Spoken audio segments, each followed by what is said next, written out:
Well, hello, everyone, and welcome to the Healing and Freedom Journey. Mark DeJesus here. I am your brother from another mother, bringing you insights along the way. I'm all about mental, emotional, and relationship health. And if you are too, you have arrived at a great place. Today, what I want to do is I want to share a video on a subject that I think is worth talking about. I've been addressing this issue a lot lately. For whatever reason, maybe it's because it's near the holidays and people are taking time off or taking vacations, taking trips, but I've been interacting with people enough. I said, I need to do a video on this and just share a little bit of an exhortation on this subject. Working and navigating through your mental health journey when you go on vacation.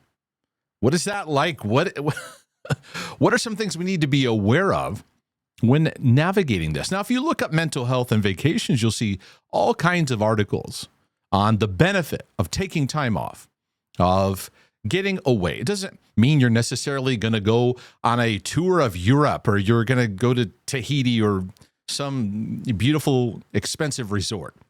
It could be just simple as just driving somewhere or just taking a few days to go somewhere else. And many write to me sharing their struggles. Mark, I'm on vacation and I'm having spin out. Some are actually writing to me while they're on vacation. Some are writing to me before they leave. Oh, I got these things going on. Some are writing after they've gotten back. Oh, I had this trip and this happened and here's how I was doing and I wasn't doing so well.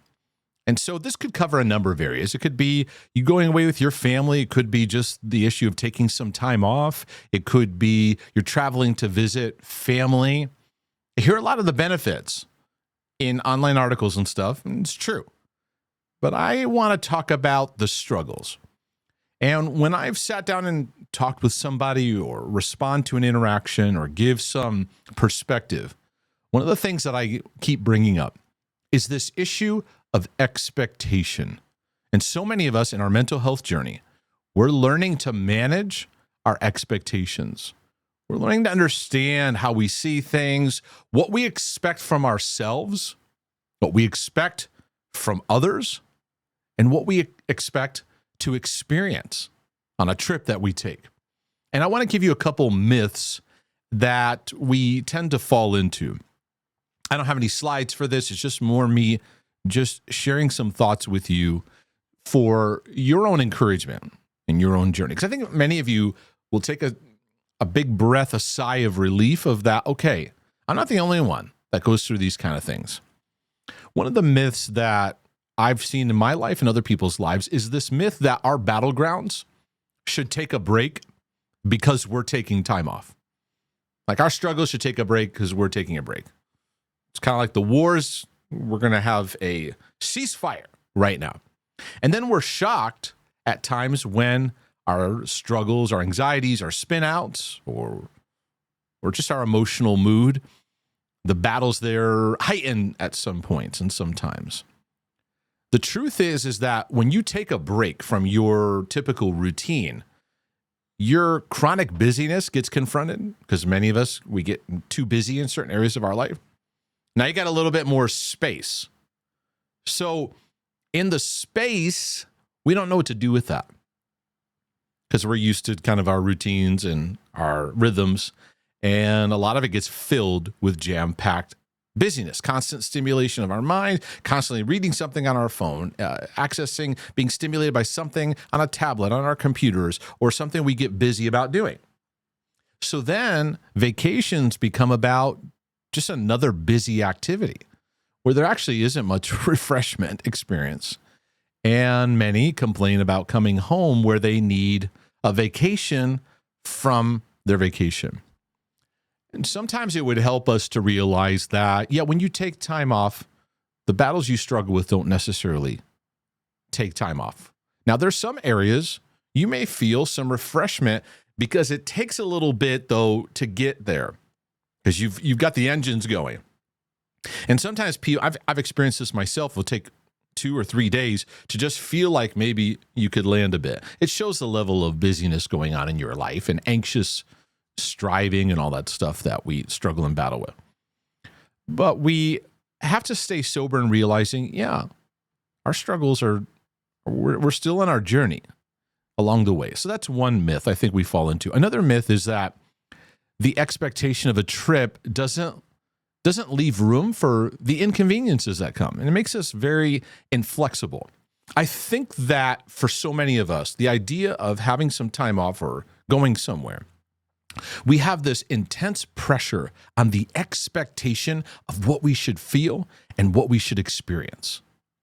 And some of it comes out of the emptiness in our lives, the struggles, the brokenheartedness, and the list goes on and on. And so with that in mind, we put a lot of pressure. This thing has got to be super awesome. I remember years ago, my wife and I, we had an opportunity. We like to visit Florida, and we had a trip all planned. There was a lot of time and energy and this and that put into it. And this happened to be when we were driving down there. And both our kids got deeply, deeply sick. And any of you parents, you understand this. And it was around a holiday time and everything too. We had just all these special expectations, this and that. And here we are, our kids can barely function. And there's so much frustration, and you're going through all these expectations. It did help me, though, when I saw some other families that I had bumped into, they were having the same problem. Their kids were sick too. There's something about having children that God uses to call us to understanding flexibility and understanding how to flex our expectations, because we don't make room for the inconveniences of life. I know I have it. I have a certain expectation of the way things should go, and then I'm irritated.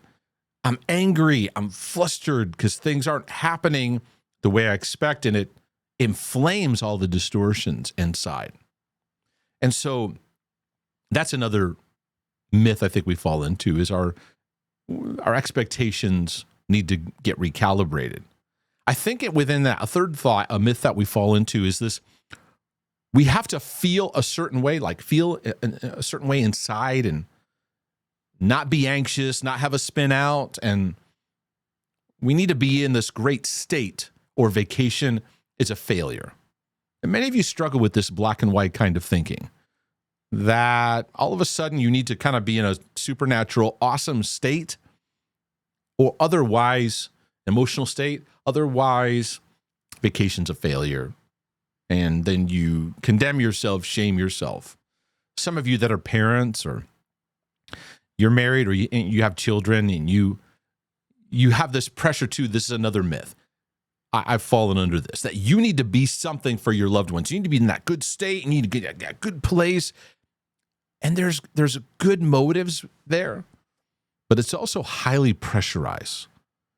Like you're putting a lot of pressure on yourself to enjoy things. And when you put pressure on yourself to enjoy, it actually makes things worse. It makes you more pent up, more stress. It's more about allowing compassionate grace to let you process where you're at and to take a step into it, to invite you into the enjoyment, recognizing you're on your journey. But many of us come in, do you relate to this? We feel this pressure to have to be something for people. It's exhausting. It's weary. The truth is that when you take trips, you take vacations, you take time off, or you go somewhere new, they bring out a lot of change in your routines. And many of you have very fixed routines. You have rhythms and things you do. You wake up in the morning, and your coffee or your tea or your breakfast or whatever, or your exercise or your reading, or all the things that you do. And so now those things kind of get shaken up a bit. I'll tell you what vacation really brings out, though. It brings out our control issues.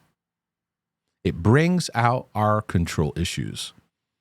And those rigid areas of our life get confronted, because it's calling us to some flexibility, to be kind with ourselves, knowing we're not going to be in the perfect emotional state. We're trying to figure it out. We may have some bad sleep here and there. We may not be in the best mood, but we're learning to take steps in compassionate grace in the best way we know at the moment. Anxiety can certainly rise when you even anticipate a new experience. Oh, is this new place going to be? How's the trip going to go? Some of you have travel anxiousness, going on a plane, going in a car. Just the idea of travel, the whole process is very stressful. On the baggage claim, to checking in, to have all the information, have all my ID, to have everything I need. All that stuff adds stress. And so many can have an angry stress response. Get more short with your loved ones. You get more short with yourself. Our relational vulnerabilities can be exposed. You go on vacation, maybe you go with family, whether it was an exciting thing you're going with extended family, or maybe one of those like, this is going to be rough. So the vulnerabilities come up, irritations.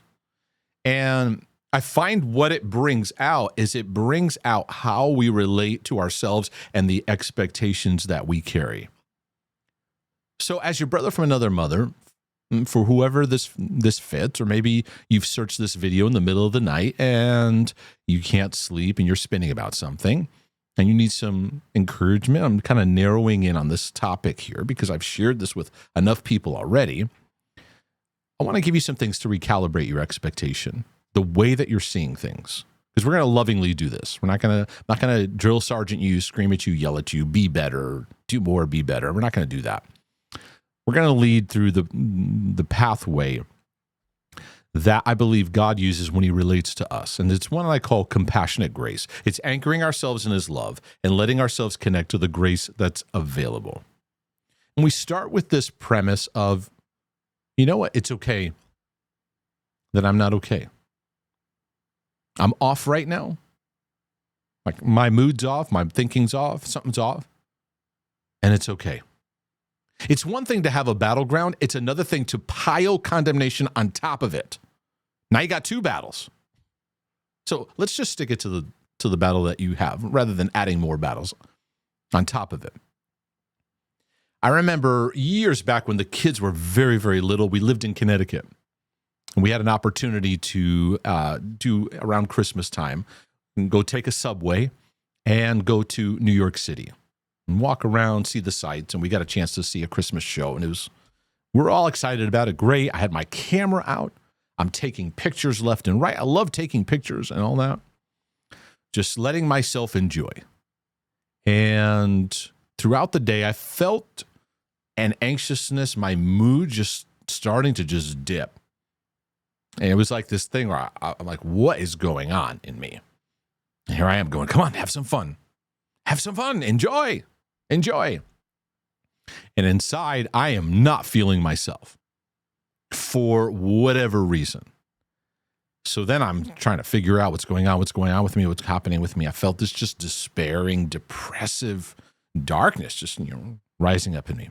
I'm doing all the things I know to do and praying and this and that. And it's really taking me away from the moment. And I feel myself just isolated in this. I'm with family, with relatives, and doing some fun things. No one's being weird or rude or difficult, at least that I can remember. And so I'm going through this for quite a bit of time that day. And I remember as we sat down to watch the Christmas presentation that we were going to. There I am in New York City. I'm sitting there in a theater seat. And this was a defining experience for my journey. I just stopped. I didn't say anything to anyone around me, really. I just put my hand over my heart. And I had a moment with myself. Yes, I was talking to God, asking him for help. But I had a moment with myself to practice compassionate grace. And I said to myself, you know what? You're not okay right now, Mark. And it's okay. You're going through some stuff. You got some things going on. Now at the time there was a new medication that I was taking that probably, looking back, I think it might have been that it was affecting my mood. It was one of the side effects. That's a whole story in itself. But what I practiced in that moment became an anchor for my life and for my journey that I practice to this day. Because sometimes we find in our moments we want to have a great time, we don't make room for the fact that we're still flawed people, broken people, learning and healing along the way. That act did not solve the battle I had, but it calibrated my expectation. It calibrated me to see what I was going through with compassion. And when we anchor ourselves in that compassion, it opens up for the embrace of God, the embrace of his love, his kindness over us, which I appreciate so much, and his patience with us. Love is patient, love is kind. And it opens my eyes to grace more. Because grace points me to, that's why I talk about compassionate grace and the power of love and grace linking into our thinking.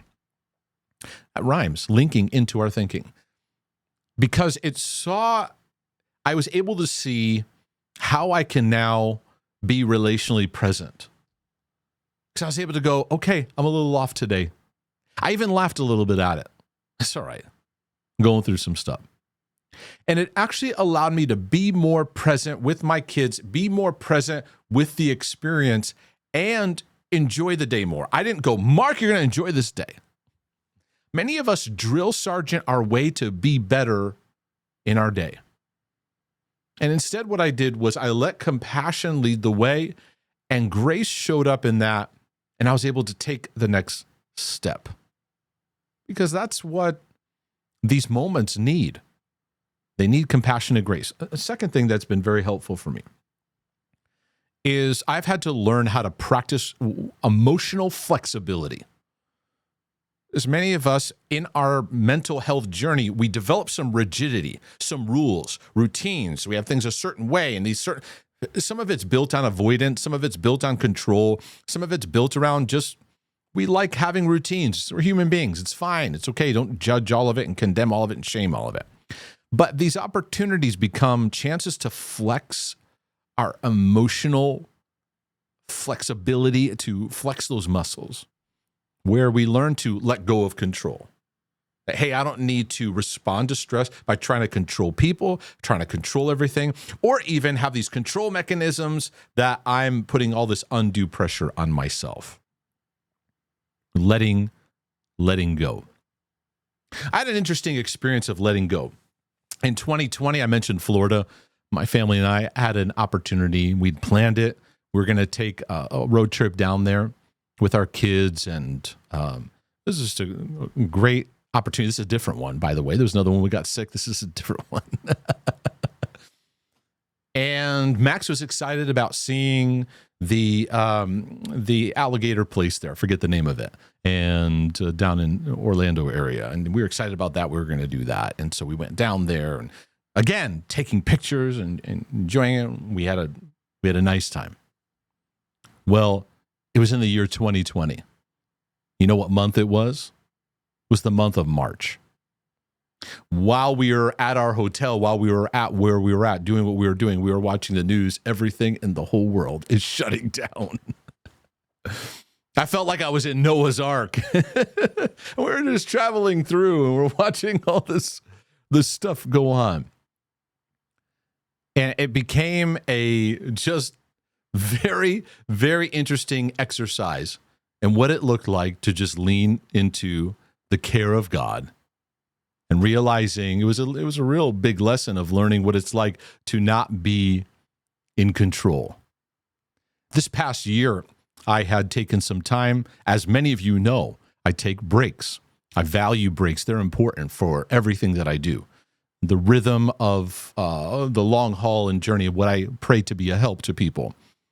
And took some sabbatical time, which I do often, to just take a break, to take in things, and also I utilize it as opportunity to work on writing projects, because it's often needed to just have blocks of time, days where you can just have some space to think and work. And those of you writers, you get it. And this year when I did that, it wasn't anything I expected at all. My health wasn't doing well, so my energy was incredibly low. We had problems go on in the home that we had to have our plumbing redone. Many of you have heard about that as well, too. And so here I am going through this going, man, I had this expectation. But again, recalibrating that compassionate grace. It's all right. And I felt myself feeling the power of letting go of control. I'm not in control of this. God, you're with me. I can only do what I can. And then it let me see what could be possible, whether it was spending time with my kids or going, hey kids, let's get in the car. We're going to go, I'm going to go get a coffee. Want to join me? Let's just spend some time together. That flexibility that God in many of our lives is wanting us to learn the beauty of flexing some of these areas that become very rigid in our lives, relationally rigid. And sometimes it takes these inconveniences to bring it out. I want to tell you a secret sauce in my journey that is incredibly helpful as well too. And that's learning to laugh at yourself. If you talk to my family, you will know that Mark DeJesus is making jokes about himself, about the day, and just life. And what many people don't realize is there's a lot of that that's just who I am, but there's a lot of that that's also been a force against aspects of depression and heaviness that have come my way. But I've learned to use the art and practice of laughter. And many of you write to me saying, we appreciate your dance breaks or even your jokes or the voices that you use in your videos because it brings that lightness to things that become so heavy. Do you know how to laugh at yourself a bit? To even laugh at the goofiness of some of the things you're struggling with? Mark, this stuff's serious. I know. But sometimes the seriousness we place on it adds to the burdensome aspects of the journey rather than letting the joy of the Lord be our strength. See, you're not going to enjoy things if you put pressure on it, and seriousness adds pressure to it. Laughter takes the pressure off. I value laughter. And so what in this exhortation I'm giving to you, you're maybe not doing the best, you're struggling in your own journey, maybe you have some time off or you're with family or you're on vacation. Embrace those relational moments of the people around you, even though you're not at 100%. Embrace it. Embrace the imperfection of where you're at. Because here's what I've learned. The more that I am kind to myself in my battlegrounds and where I'm at in my journey, the more apt I am to giving that out to other people. It helps my relationship with my wife. It helps my relationship with my children. It helps my relationship with you. So where in this talk here do you find, it was kind of interesting. I said, this thing bubbled up in me. I had plans to cover some other ground in some video content. I just felt like somebody needed to hear this today. Where do you need to be encouraged to walk in that kind of compassionate grace towards yourself and let that extend out to others, even at times you're taking off vacation or a break or anything like that?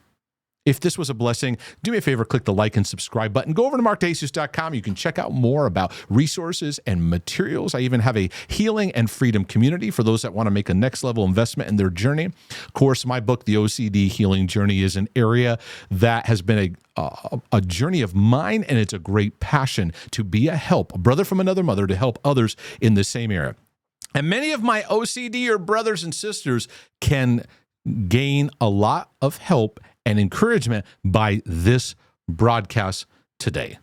So Lord willing, the creek don't rise. This is your brother from another mother saying I'll be back with more insights for your healing and freedom journey. But in the meantime, I'm out.